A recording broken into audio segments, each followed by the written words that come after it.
Bom, vamos começar a palestra. Antes de começar, é de praxe, apresentar, né, o palestrante. Hoje nós temos o prazer de receber Clayfer Garcia. Ele é doutorando em Ciência de Computação na Universidade Federal de São Paulo, aqui em São José dos Campos, no Unifesp, né?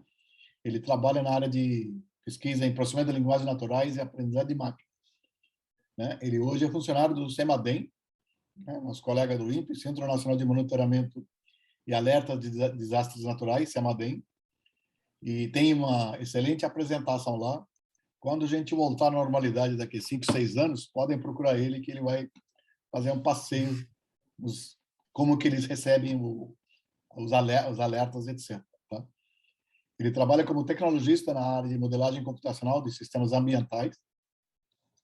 Ele fez Univap, formou em graduação em ciência de computação, e fez mestrado em engenharia eletrônica e computação na área de informática, no ITA. Tá? Ele vai falar sobre detecção, né, e análise de sentimento no Twitter para temas relacionados à Covid-19, tanto no Brasil quanto nos Estados Unidos. Clayfer, mais uma vez, muito obrigado por colaborar com o nosso programa. Tá? Vai ser um tema excelente e, quem sabe, algumas ideias desse tema podem ser aproveitadas por outros temas parecidos. Muito obrigado outra vez pela colaboração. Obrigado, VJ. Boa tarde a todos. Eu vou colocar aqui compartilhar minha tela.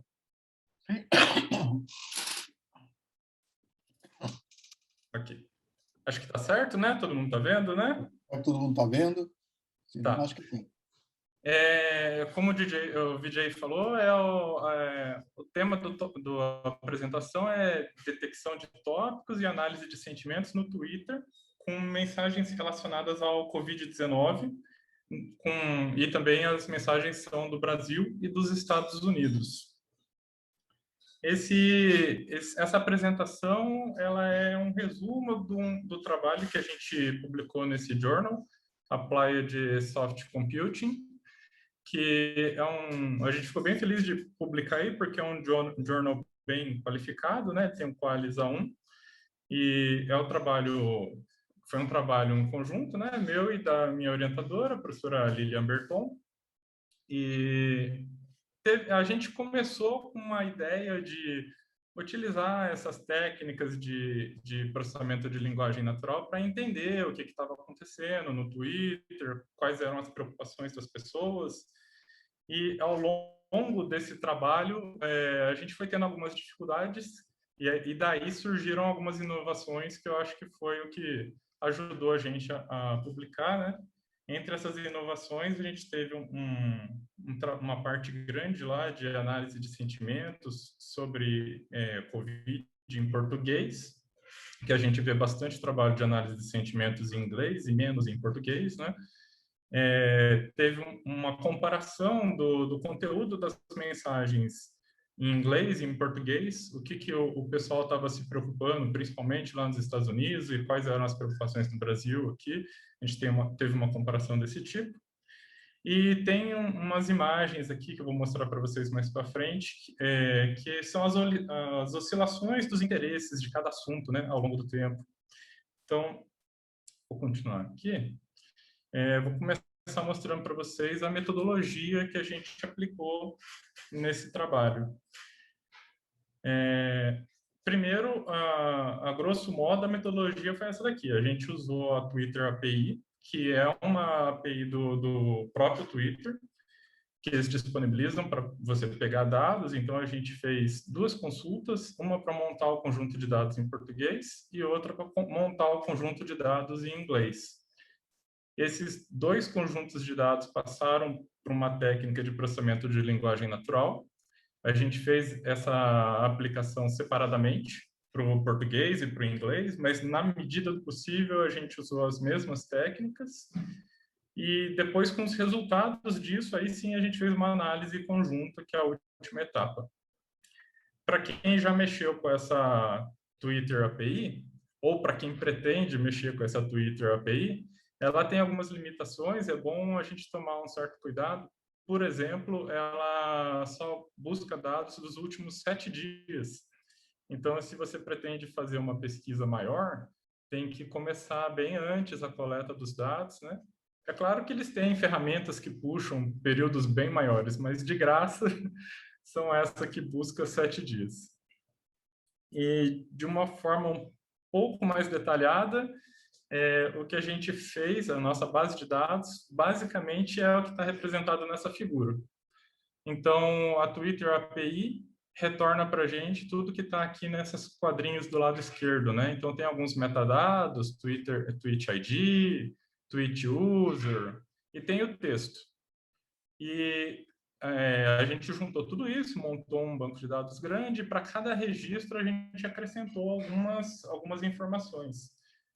Qual era o tópico, sobre o que se tratava, né? Aquela mensagem, e análise de sentimentos. Então, construindo esse banco de dados, com todas as informações que estão representadas ali do lado direito, a gente conseguiu fazer algumas análises estatísticas que eu vou mostrar para vocês no final. Então, o nosso período de coleta de dados foi esse daqui, essa área que está destacada aí em verde.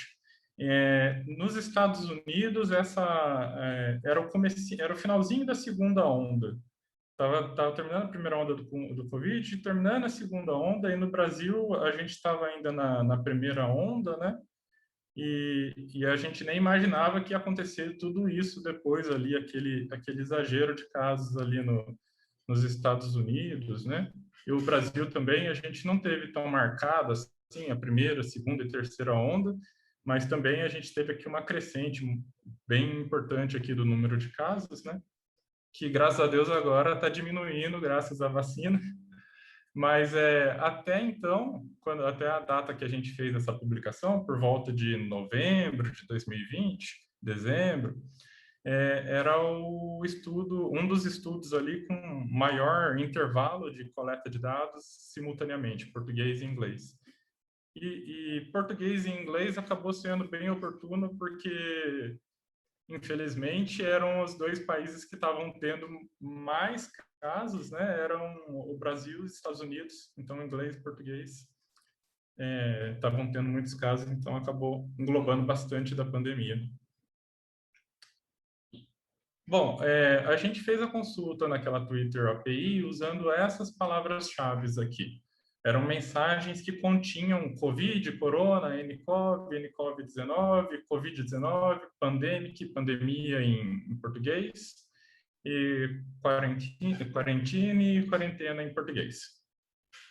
Usando essas buscas e naquele prazo todo, a gente conseguiu esse número de mensagens aqui. A gente fazia uma coleta a cada 30 minutos. E a gente juntou 7.144.000 mensagens. Depois de uma filtragem para remover mensagens duplicadas e tudo mais, restou ainda 3 milhões e poucas mensagens para a gente trabalhar, tanto em português quanto em inglês. Primeira coisa que a gente fez foi tentar entender qual era a origem desses dados, né? Então, em português, naqueles metadados do Twitter tinha o endereço das pessoas, e aí a gente usou umas ferramentas de geolocalização para poder converter esses endereços em lat-long, né? Para poder identificar de que país que estava vindo. Eu estou falando essa conversão porque nem todos, esse endereço você mesmo preenche, então nem todo mundo colocou o país, né? Alguns registros era até o nível de cidade ou de estado, então você usando essas ferramentas de geolocalização, você consegue completar as informações até o nível do país, né? Então, no caso das mensagens em inglês, 42% das mensagens vinham dos Estados Unidos. Aí o resto estava dividido ao redor do mundo, tinha bastante da Índia, tinha um tanto do Canadá, mas a maior parte das mensagens era dos Estados Unidos. E no caso dos dados em português, 85% vinham do Brasil. A gente tinha, então está bem mais concentrado do que no caso do inglês. Tinha algumas mensagens de Portugal ou de outros países que falam português também, né? Mas o forte mesmo era Brasil. Agora eu vou explicar para vocês em alguns slides a primeira das técnicas que a gente utilizou, que foi a modelagem de tópicos.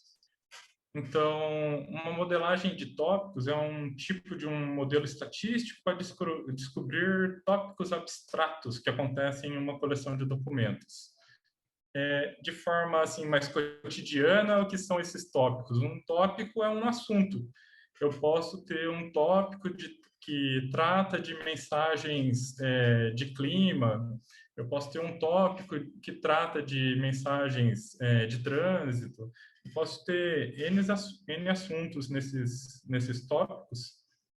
E o que é interessante, principalmente se você pegar uma técnica mais tradicional, como o LDA, é que os documentos eles são representados como uma composição desses tópicos. Então, por exemplo, se eu tenho uma notícia sobre uma chuva forte que causou um alagamento numa rodovia e criou um trânsito. Então, de repente, o LDA pode dizer, tantos por cento dessa mensagem se refere a um tópico climático e tantos por cento corresponde a um tópico de trânsito.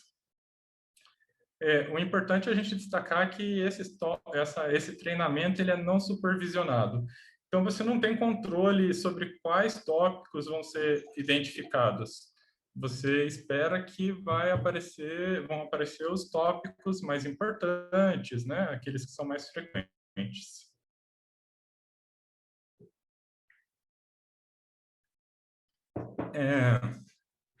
Essa figura, ela não é... Esses números que estão aí indicados, eles não são resultado de nenhuma execução. Eu preparei esse slide só para poder explicar para vocês como que é a representação interna de um desses modelos. No caso, eu já estou explicando o LDA, que é um dos modelos mais comuns. E ele representa internamente esse conhecimento sobre os tópicos na forma dessa matriz.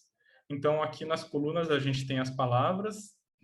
Nesse slide eu estou mostrando para vocês só 10 palavras, mas nos casos mais práticos você vai ter milhares de palavras.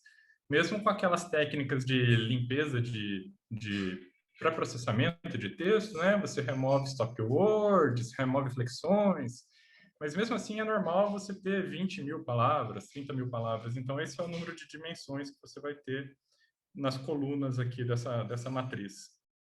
E nas linhas estão representados aqui os tópicos. Então, por essa figura, a gente pode ver que diferentes palavras têm diferentes probabilidades. Algumas palavras são mais frequentes.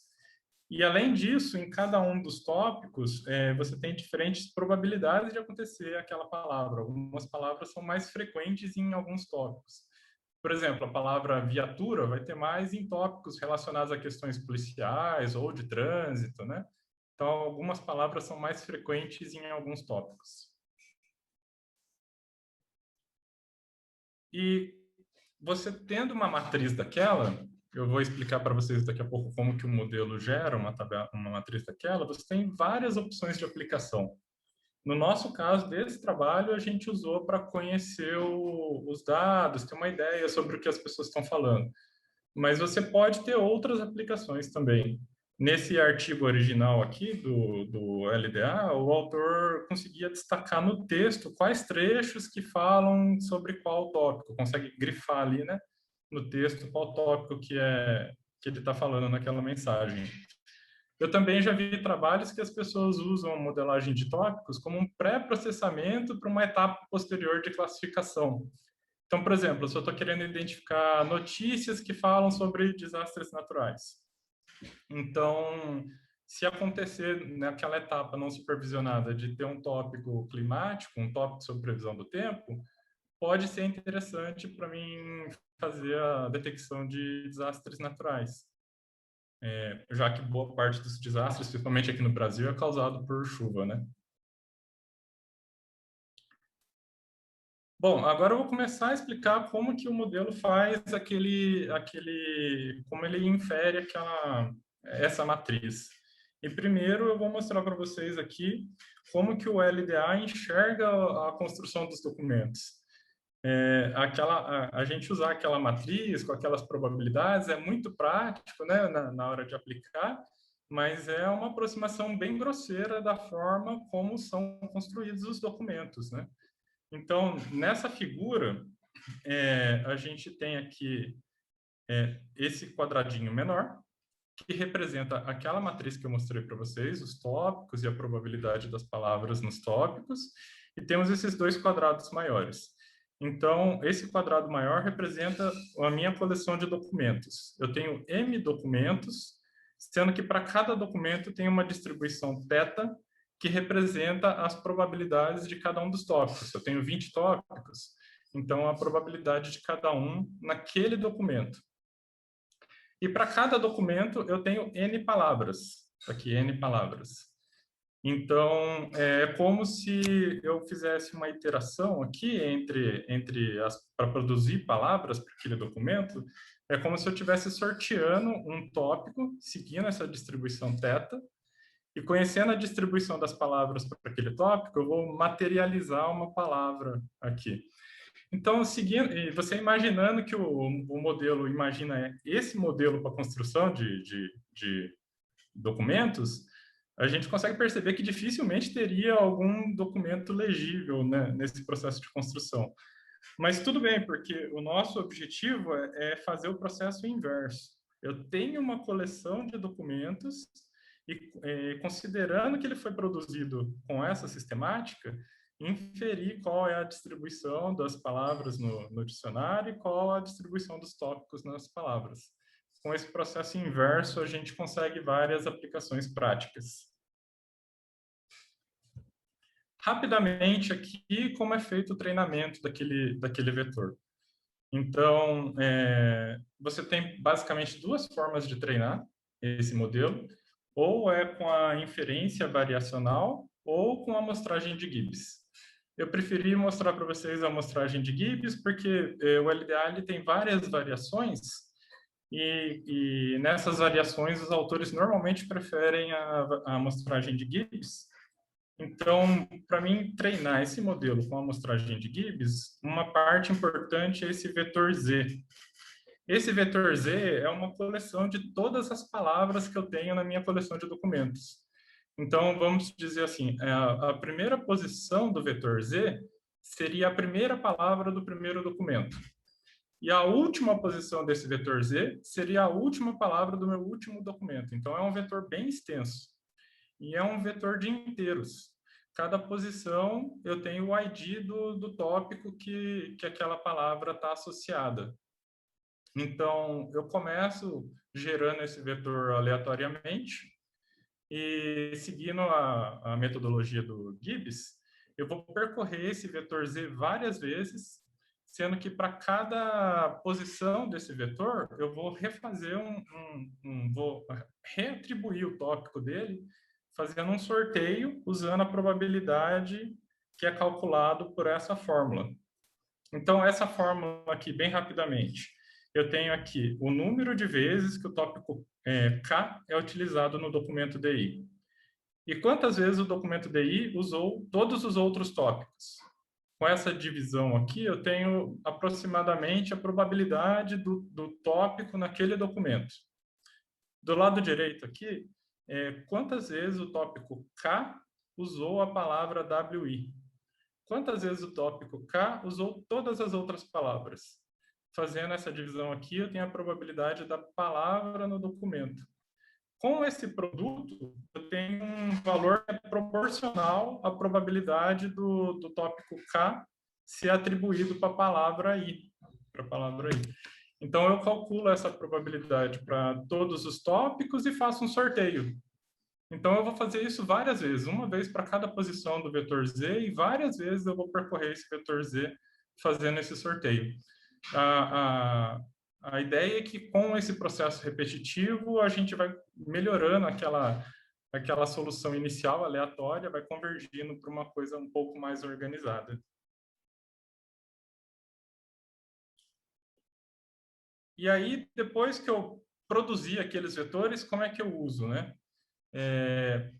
Como vocês viram, um tópico é só um vetor com as probabilidades das palavras. Então, tem uma atividade humana aí que é olhar aquelas palavras e tentar identificar sobre o que se trata aquele tópico.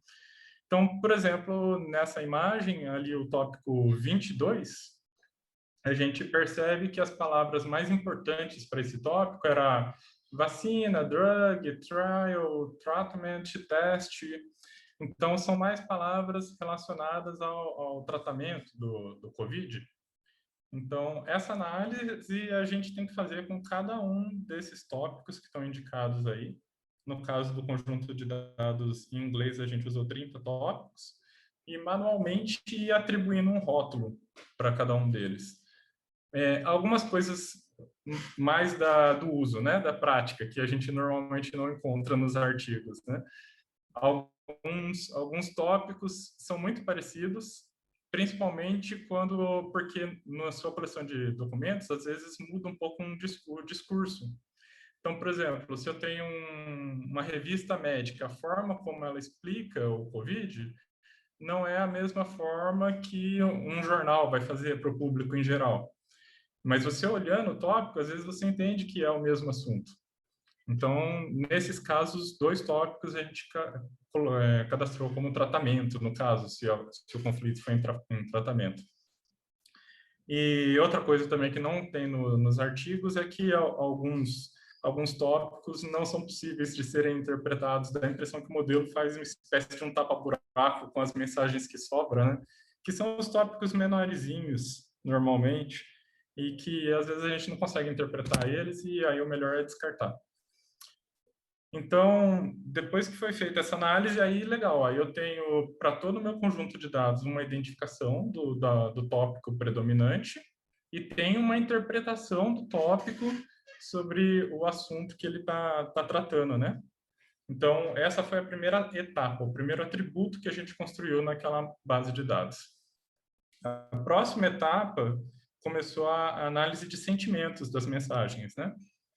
Então, análise de sentimentos é o uso de processamento de linguagem natural, análise de texto, linguística computacional e etc., para quantificar e estudar estados afetivos e subjetivos da informação.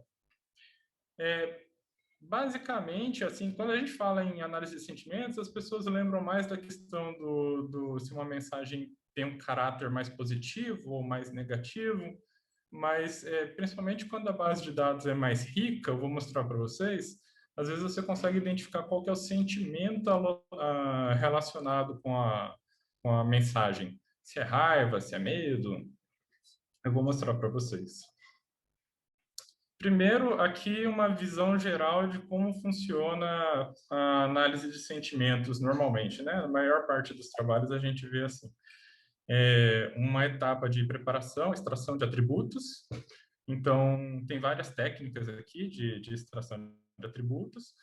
Uma etapa de classificação, que aí você vai normalmente usar esses métodos de aprendizado de máquina normal, né? Então, a gente tem Random Forest, SVM, etc. E para você fazer isso, para você poder conseguir aplicar esses métodos, você precisa de dados rotulados. Bom, o primeiro daqueles atributos que a gente usou nesse trabalho também foram os dicionários. Então, o dicionário nada mais é do que uma coleção de palavras e alguém rotulou isso, se aquela palavra tem um caráter mais positivo ou negativo. Esse rótulo pode ter sido manual ou automático. Então, tem aqui alguns exemplos. Uma restrição desses dicionários é que você tem normalmente um número não muito grande de termos. Então, aqui o maior tem 14.000. O pessoal costuma fazer umas combinações, usa 2 dicionários desse, 3, para poder aumentar um pouco o número de palavras. Uma outra forma que tem para produzir atributos, para você fazer o treinamento, para análise de sentimentos, é com Bag of Words, que essa é uma técnica bem antiga já, de processamento de linguagem natural. Você simplesmente conta quantas ocorrências tem de cada palavra num texto, né? Então, nessa figura aqui, esse texto resultou nesse vetor aqui. quantas palavras, quantas vezes cada palavra acontece nesse texto. E aí você vai ter uns atributos no nível de sentença aqui, né? Então, você vai precisar de dados rotulados também no nível de sentenças. Se uma sentença é positiva, se uma sentença é negativa. De novo, no nível de palavras, já trazendo para umas extrações um pouco mais modernas, né? A gente tem os word embeddings, que é uma técnica bem interessante. Eles usam uma rede neural para gerar umas representações numéricas das palavras. Com essa abordagem, a ideia é que palavras semelhantes tenham representações numéricas próximas, né? Como a gente vê aqui, nice, until, sister. Palavras próximas têm significados próximos e também tem uma relação espacial aqui. Por exemplo, a gente vê aqui em man e woman, mais ou menos a mesma direção e intensidade entre king e queen. Então, ele tem umas relações espaciais, é bem interessante isso daqui. Para a gente produzir atributos para treinar no nível de palavras aqui. Também, nessas formas mais modernas de produzir atributos, tem também o paralelo das word embeddings, só que para sentenças. Então, a gente tem sentence inverts com redes pré-treinadas, por exemplo, essa rede BERT é uma rede bem famosa para processamento de linguagem natural.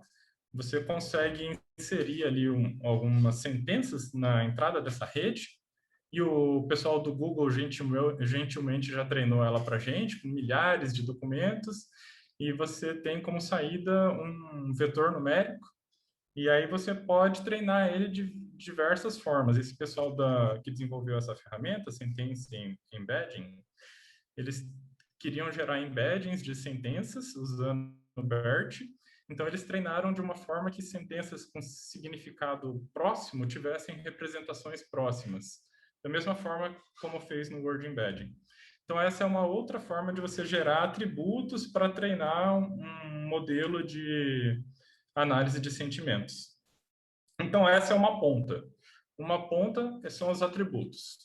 Aí você tem aquela camada do meio, que são os métodos que você vai usar, aí são os métodos padrão de aprendizado de máquina, e você vai precisar da outra ponta, que são os dados rotulados, para você poder fazer o seu treinamento. Aí você tem algumas opções, principalmente para inglês, é bem rico, esses conjuntos de dados já rotulados, que você pode usar para fazer o seu treinamento. Inclusive, eu destaquei aqui esse método aqui, que já tem um certo tempo, já desde 87. Esse artigo aqui, ele não é da área de computação, é da área de psicologia, mas essa pessoa aqui, ela conseguiu uma representação bem legal das palavras, que ela usa dois atributos numéricos. Um que indica a polaridade, se a mensagem é positiva ou negativa, e o quanto ela é positiva, o quanto ela é negativa, e uma outra dimensão aqui, que é a valência, se a palavra tem uma característica mais ativa ou mais passiva. Com o cruzamento esses dois valores, você consegue identificar bem melhor qual é o sentimento envolvido. Por exemplo, uma mensagem positiva e muito ativa pode ser surpresa, pode ser feliz. Já uma positiva e um pouco mais passiva pode ser uma antecipação, uma aceitação. Da mesma forma, uma ativa e negativa pode ser medo, raiva. Agora, uma negativa e um pouco mais passiva, um desgosto, tristeza.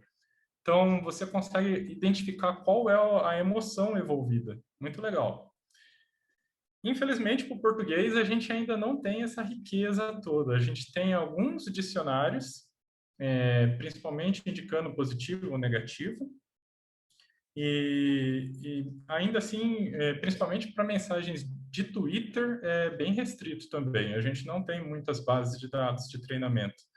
Então, eu encontrei esse trabalho e, felizmente, encontrei um outro trabalho de uma outra pessoa que estava produzindo classificação de sentimentos em português, E a ideia desse trabalho de Go, de 2009, é gerar uma base de dados de treinamento com ruído, a gente sabe que vai ter ruído, usando emoticons. Então, quer dizer, se uma mensagem tinha um emoticon associado à positividade, né? Aquela sentença era marcada como positiva. Se ela tinha um emoticon desses negativos, a sentença era marcada como negativa.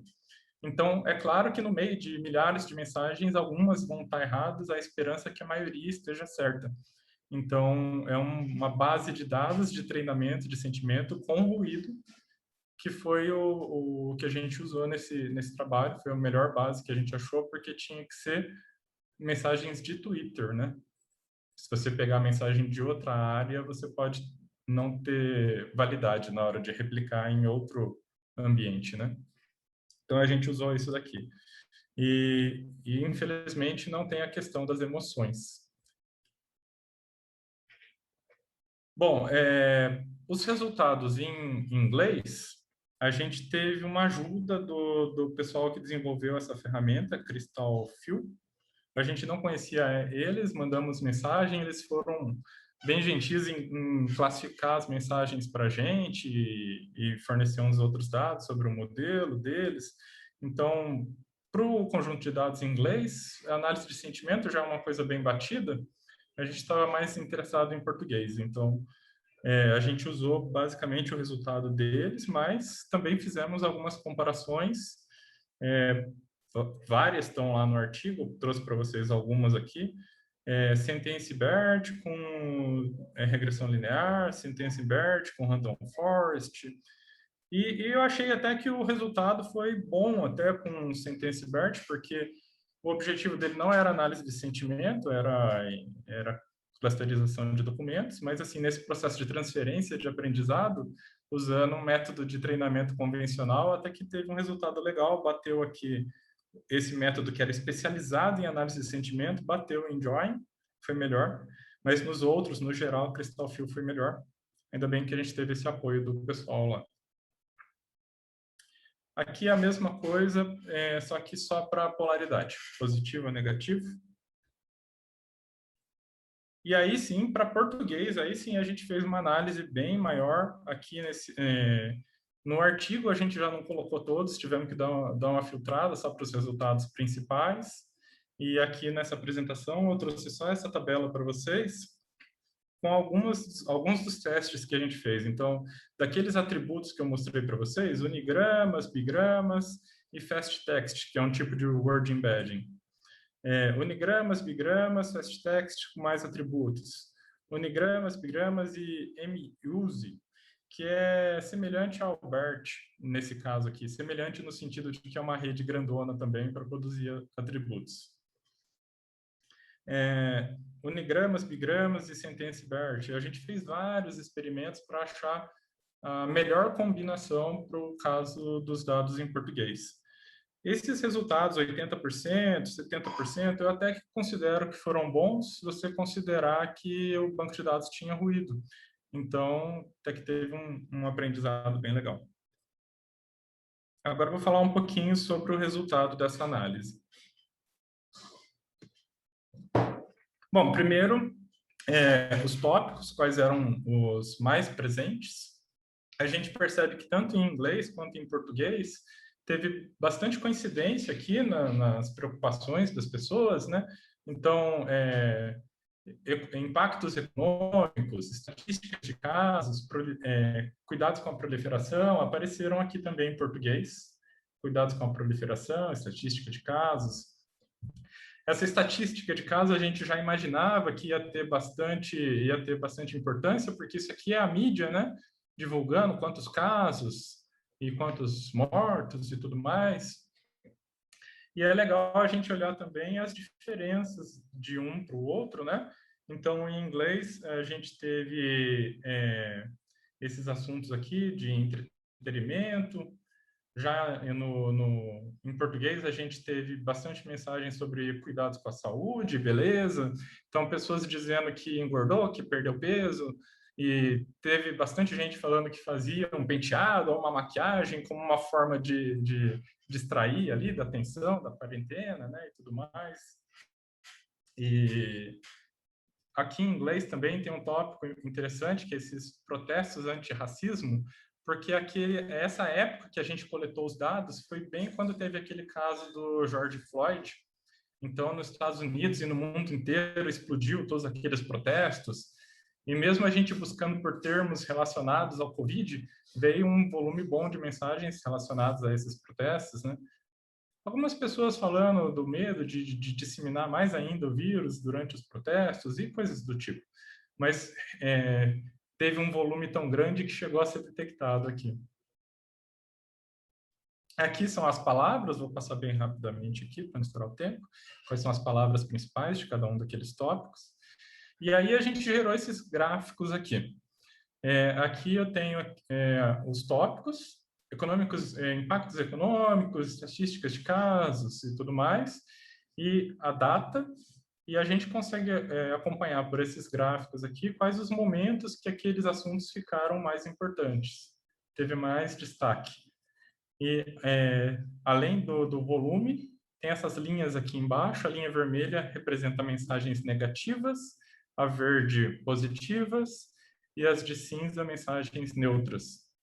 Então, no geral, a gente percebe que a maioria das mensagens foram negativas, já que são informações relacionadas à pandemia, né? E tem alguns momentos que tiveram maior interesse. A gente vai estudar melhor esses picos depois. Por exemplo, aqui. Uma coisa que a gente percebe de novo sobre a questão dos protestos de George Floyd, nessa data aqui, todos os tópicos tiveram uma queda grande, mas é porque o volume de mensagens relacionadas aos protestos eram tão grande que meio que sequestrou aqui esses assuntos aqui, né? Então, isso aqui não necessariamente é um pico, é retornando à normalidade depois desse blackout que teve aqui. A mesma coisa aqui em português, os gráficos com os picos, a gente vai estudar melhor esses picos.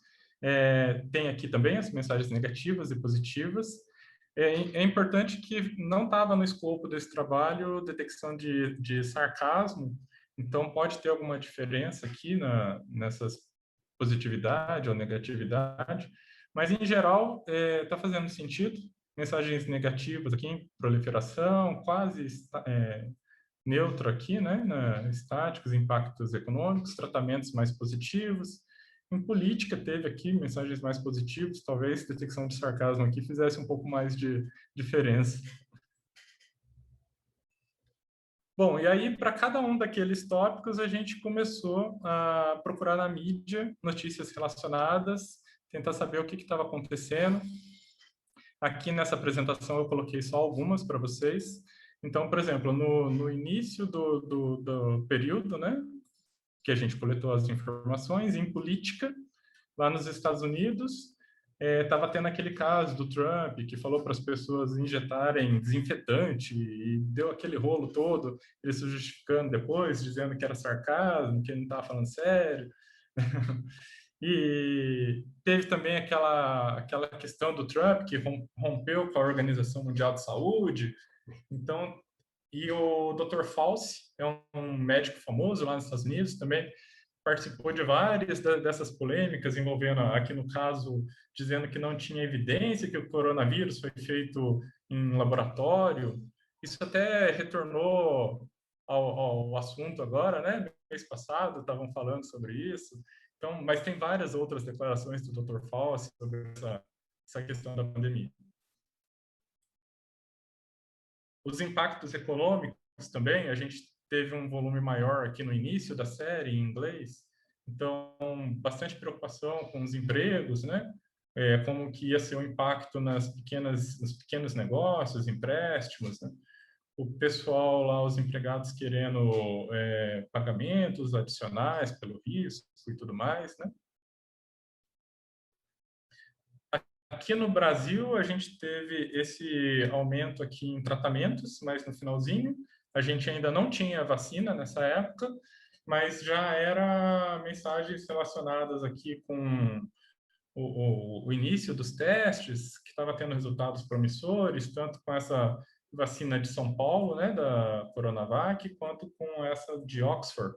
Estava tendo bons resultados na época, então o pessoal já estava se animando e começando aqui uma discussão um pouco maior. E cuidados com a proliferação também. A gente teve várias notícias nessa época aqui. Teve aquela controvérsia que o pessoal queria obrigar o Bolsonaro a usar máscara em público. Aí depois a justiça derrubou essa obrigatoriedade. E também nessa época, logo em seguida, o Bolsonaro divulgou na mídia que ele estava com corona, né? Então teve bastante discussão relacionada a isso na mídia e deve de ter impactado um pouco ali no Twitter. Agora, para os dados em inglês, que a gente tinha o conjunto de dados um pouco mais rico, então deu para analisar bem ali quais eram as emoções envolvidas. Então, em economia, o sentimento prevalecente ali era medo, em estatística de casos também, medo. Já em cuidados com a proliferação, o sentimento maior era de raiva, podia ser tanto do pessoal que não estava usando máscara e o pessoal estava com raiva dos que não usavam, como também poderia ser dos que eram obrigados a usar máscara e não queriam usar, né? Então, a emoção predominante ali em cuidados com a proliferação foi a raiva. Em política também, raiva. Então, em inglês, a gente conseguiu detalhar melhor quais eram os sentimentos envolvidos. Já caminhando para fechar, que já está dando o nosso tempo aqui, a discussão, nas discussões a gente colocou que as emoções negativas eram predominantes, né, já que eram dados sobre uma pandemia. E aí os picos que a gente observou no Twitter coincidiam com notícias de grande repercussão também na mídia normal. A gente observou que no Twitter aparecia um pouco antes até algumas notícias, começava um acréscimo maior num certo tópico, depois apareciam algumas notícias, em outros casos não. Então foi mais ou menos ali naquele período, né? E análise de sentimentos em português ainda é um desafio, a gente ainda carece de mais bancos de dados rotulados para poder fazer tanto a questão dos sentimentos, quanto melhorar a análise de sarcasmo e tudo mais, tudo depende de conjuntos de dados melhores. E entre as conclusões, as redes sociais são uma fonte de informação útil, né, para a gente entender o que está acontecendo nesses eventos sociais. Aqui no caso foi o Covid, mas tem N trabalhos com casos de tiroteios, às vezes acontece nos Estados Unidos, o pessoal faz um estudo usando mídias sociais para entender o que está acontecendo. E esses estudos, de certa forma, podem ajudar ali políticas sociais, pode ajudar ali os tomadores de decisão nesse sentido, né? E só fazendo aqui uma ressalva, essa pesquisa está limitada ao Twitter, né? Não englobamos outras redes sociais, né? E aqueles termos de busca que foram utilizados lá, que eu mostrei para vocês na Twitter API. Aqui eu tenho as minhas principais referências e eu fico à disposição para as perguntas. Ok, Cleifer, muito obrigado aí pela palestra. Pessoal, agora é com vocês para fazerem as perguntas. Mas antes, deixa eu começar. Aquele API do Twitter, você como é que chama? Acopla com qualquer linguagem, C++, Python, etc? Eu usei a de Python, né? Na Python, não. Hoje em dia, o Python meio que está dominando essa questão de então, exatamente, computação científica, né? Tá. Se eu não me engano, tem para outras linguagens, mas eu utilizei a de Python. Você deu Python, tá. Outra coisa, nesta linha de tentar avaliar, né, o análise de sentimento do Twitter, tem jeito de fazer algum tipo, por exemplo, a gente está vendo também Twitter atacando, por exemplo, vacinação, né? Uhum. Tem como descobrir qual é esse Twitter está falando, isso aqui é um fake news. Fake news não é uma coisa natural para dar uma sugestão às populações. É possível, baseado no que você fez aí? Você consegue identificar ali algumas linhas, ali, umas tendências de comentários, né? Então, pode servir, sim, para, de repente, começar um volume muito grande de mensagens assim, numa direção, pode Sei. servir para você dar uma analisada, ver se são fake news, se for fake news, já dá para tentar caminhar na direção contrária, né? Explicar que Isso. os É porque fatos aquilo toda reais. aquela roda, né? Atividade, É, valência, então talvez tenha alguma forma de mudar as palavras, palavra negativa, e está indo é, contra a vacina, alguma coisa assim, por exemplo. Não está certo. é. É, você vê bastante empresas, às vezes, monitorando essas tendências no Twitter, né? E Sei. tem muita aplicação. Às vezes o pessoal quer saber, eu tenho uma marca famosa, eu quero saber o que as pessoas estão achando da minha Ah, marca. sim, sim. Então eles fazem monitoramento de redes sociais, de Twitter, etc. Entendi, entendi. Legal, legal. Ok. Mas, vamos lá, pessoal. Está com vocês agora o microfone ou podem mandar por chat que eu leio aqui.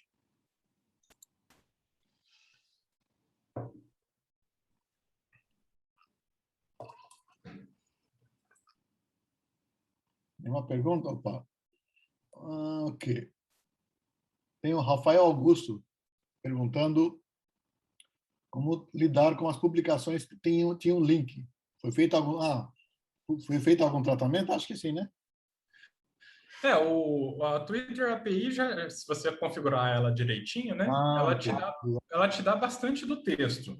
Entendi, entendi. Mas, assim, realmente tem mensagens que você quase não aproveita, né? Às vezes só tem uma hashtag, às vezes só tem um link Ah, externo. às vezes tem uma figura Aí só emoticon e para por aí. uma figura. Ah, Isso daí você descarta, né? A gente, naquele processo de filtragem que eu mostrei para vocês, sobraram 3 milhões de mensagens, né? aham. A gente removeu duplicatas e também removeu mensagens que eram muito curtas. Tem uns cuidados assim, né? Tá, Então, entendi, entendi. como você está analisando grandes volumes de dados, né? Então, às vezes, não pega no rigor de uma mensagem. Se está muito errado, você descarta e considera a massa de mensagens. Tá, entendi. Tá bom. Ele está perguntando o Elvésio Neto. Elvésio Neto, se a API que você utiliza tem limitação, número de tweets, por exemplo, ou outro. Tem Tem. limitação. Tem Tá, limitação. entendi. Se você quiser um estudo bem completo mesmo, com Tá. todas as mensagens e tudo, aí você tem que pagar para eles. A gente faz Tá, amostragens, né? Eu nada demais. até fiz, assim, abre aspas, uma engenharia reversa, vamos dizer assim, tentando entender o que eles estavam me fornecendo. Então, eu coletava mensagens a cada 30 minutos. E aí eu fui olhar quais eram as datas de postagens dessas mensagens, né? São Entendi. todas ali bem pertinho da hora que eu coletei. Sei lá, os últimos 5 minutos. Então, tem uma massa de mensagens que ela simplesmente não te retorna. E Tá, você percebe também ali, por aquela minha coleta, quando eu fiz aquela geolocalização, sim. veio mais mensagens em português do Brasil e mais mensagens em inglês dos Estados Unidos. Sim. Mas eu não acredito, principalmente no caso dos Estados Unidos, né, que sejam realmente 50 e poucos por cento das mensagens sejam em inglês dos Estados Unidos. Deve ter alguma Ah, questão de regionalização ali, sim. considerando o meu perfil, né, meu Sim, perfil sim. de brasileiro, deve ter Sim. uma preferência ali de quais mensagens eles iam me fornecer. Então você Ah, faz tá, entendi. é, Entendi, entendi. você faz uma amostragem. Tá, Então, tá, alguns estudos, como esse meu, resolve o problema. Agora, se tá. você quiser fazer um estudo mais completo, dizer exatamente quantas mensagens teve, aí você tem que usar as outras ferramentas proprietárias. Isso aí até Tá. era legal, né? Algumas universidades, de repente, ajudar os alunos fornecendo essas licenças e tudo. Não, tá certo. Tá certo. Tem mais uma pergunta do Rubens Salter. Se é possível identificar grupos sociais ou políticos em nível individual. Ou seja, dá para descobrir, aquela pergunta que eu fiz, né? Será que dá para descobrir algum viés relacionado a um certo grupo? Acho que não. Pelo que o Rubens está perguntando, ali no nível de indivíduo, com É. essa ferramenta free do Twitter, talvez não seja muito fácil, não, porque você tem o ID do usuário, tem sim. mas você não tem todas as mensagens, você tem uma amostragem, né? Então, talvez, não sei se fica muito fácil para você acompanhar um indivíduo, né? Sei, Mas entendo. se Ah, você tá. tiver acesso ao Twitter inteiro, aí você consegue mapear. Sim, sim. Provavelmente o pessoal dessas grandes redes, né, do Google, É. do Twitter, deve fazer isso da gente, né? Ah, Indicar que certamente, eles estão fazendo. indicar, ó, fulano tem um viés mais de direita, um Isso, viés mais de esquerda. Com é certeza verdade. que eles fazem uma coisa desse Ah, tipo. tá certo. No seu caso, eu estou vendo que esse trabalho que você fez tem uma forma de aplicar no CEMADEM mesmo, especialmente quando a população está ajudando o CEMADEM a melhorar o monitoramento. Uhum. Você vislumbra isso em algum momento? A minha pesquisa de doutorado, eu estou justamente tentando usar processamento de linguagem natural para ajudar a gente a complementar dados sobre desastres, né? Ah, então tem a ver Porque com o próprio trabalho mesmo. tem a ver. Ah, Porque você imagina, né, o tamanho que é o Brasil e tem desastres, os desastres grandes são fáceis da sim, gente sim, sim. identificar, né? Tem um pessoal que acompanha, mas se você for olhar mesmo pela definição, tem desastres pequenininhos que acontecem em cidades pequenininhos entre aspas. Pode ter Sim. gente que chega a morrer nesses desastres, mas às vezes é o deslizamento de só uma encosta e às vezes você não tem um técnico ali na hora para registrar o que aconteceu. Você não Exato. sabe exatamente qual a abrangência do terreno que desmoronou. E isso às vezes sai na mídia, às vezes sai no jornal, vai um jornalista ali, tira uma foto da região. Entendi. Então, a gente tem uma equipe já no Semadem que fica ali meio de olho nessas notícias para tentar suplementar um banco de dados de desastre, né? Sim. Não, tem Tentando que ter ajudar alguma. esse pessoal com um processo mais Sim. automático. É. Outra coisa é a burocracia, porque eu lembro, não sei se você lembra do São Luís do Paraitinga, que o CPTEC já previu que vai ser um evento muito extremo ali. Só que Uhum. parece que o INPE não pode acionar como é que Defesa Pública, esqueci como é que chama. Defesa Civil, né? Defesa Civil tem que primeiro acionar o governo e era à noite, não sei o quê, o governo acorda de manhã, não, eu não sei como é rola, estou brincando.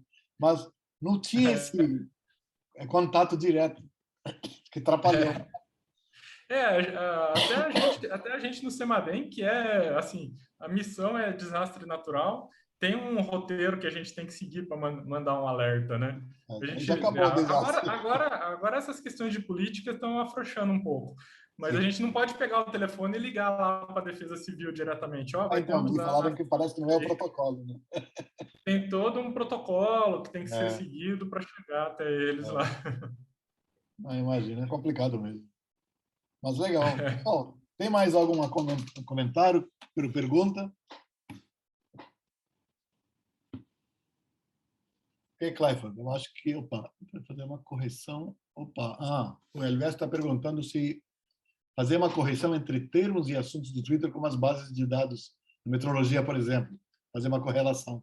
Ah, Ah, sim, correlação, né? isso é interessante. Tem alguns trabalhos. Essa questão de análise de Twitter vai longe, né? A gente tem os problemas de detecção de eventos, detecção de eventos, você Sim. tem os que são voltados para uma coisa, como meteorologia, e tem os que Uhum. são eventos de caráter geral. Aí você tem também sumarização de eventos com notícias do Twitter, tem um mundo aí para estudar. Quem É. tiver interessado nessa área de pesquisa, vai ter muita coisa para pesquisar. Inclusive, até fazendo uma propaganda para a área aí, Vijay, Opa, bom. foi uma surpresa. Eu não conhecia muito dessa questão de análise de texto, né? Eu comecei Sim. mais com o doutorado mesmo, eu era mais do aprendizado de máquina tradicional, né? Ah, tá. E tive uma boa surpresa com essa questão de processamento de linguagem natural, porque Sim. tudo que a gente vê ali de mais moderno ali de aprendizado de máquina, aquelas questões de visão computacional, tem aquelas redes neurais bem legais, você acha os paralelos todos para processamento de Sim. linguagem natural. Então, não perde em nada assim a área de pesquisa. Quem tiver interessado, eu recomendo. Ah, legal, legal. No seu caso, como você falou que você quer usar para atividade de SEMADEM, né, aproveitar a sua tese de doutorado, você tem que criar algum dicionário de domínio específico para poder É, processar, né? Vou ter de criar muita coisa, viu? É, a questão do... Eu não sei se eu vou fazer análise de sentimentos, mas eu estou bem interessado na detecção dos eventos, né? Não, não, detecção, mas você não tem, por exemplo, É, você falou, você tem que criar um dicionário do domínio, né? Ou não? vai ter que criar um Não tem dicionário que do não tem. domínio, coisas desse tipo. Vai ter sim. Tá certo. Parabéns aí, bom trabalho. Eu te desejo toda sorte. Qualquer coisa, estamos aí. Mais uma vez, obrigado pela cooperação, porque palestras como a sua é importante para o nosso programa. Tá, Tá joia. bom? Obrigado. O Rafael vai te mandar o certificado. E essa Ah, está tá, sendo gravado, a gente disponibiliza no página Facebook do programa, tá? Tudo bem, né? tá joia. Tá bom. Tá joia. Obrigado, Obrigado. pessoal. Muito obrigado. Acho que semana que vem, eu não sei se tem. A dia 29 eu sei que tem, mas semana que vem não sei se tem seminário, tá bom, pessoal? Muito obrigado, Clayfer. E quando voltar à normalidade, vamos combinar um almoço um dia. Vou no INPE, vou no Semadem aí, Parque Com Tecnológico. certeza. Eu acho que no INPE é melhor, tem uns restaurantes mais gostosos. Então, tá certo. Tá joia, até mais. Obrigado. Até mais aí. Tchau, tchau.